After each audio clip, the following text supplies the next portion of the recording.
వారిని ఎయిర్ బస్సులు ఎర్ర బస్సుల కంటే అటేట్ అవుతున్నాయి కదా. ఆర్సీబీ విజయోత్సవ సంబరాలకు వచ్చినట్టే తేనెటీగల గుంపు అమాతం వచ్చి సూరత్ నుంచి జైపూర్ పోయే విమానం రెక్కల మీద మకామేసిన ఇట్లా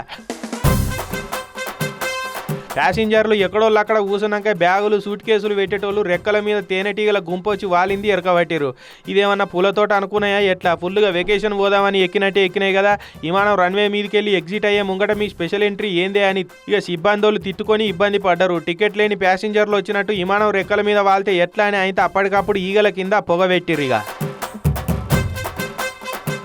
పొగబెట్టినాక కూడా పోకుండా దగా చేసిన ఈ తేనెటీగలు ఊరిని విమానాన్ని జిడ్డు లెక్కనే వాటిని ఏందివి, వీటికి విమానం ఎక్కాలని గింతగానం కాయిసేందుకు అని ఫీల్ అయిపోయి చక్కగా ఎయిర్పోర్ట్లో ఉన్న ఫైర్ ఇంజన్ వాళ్ళని పిలిచిరు.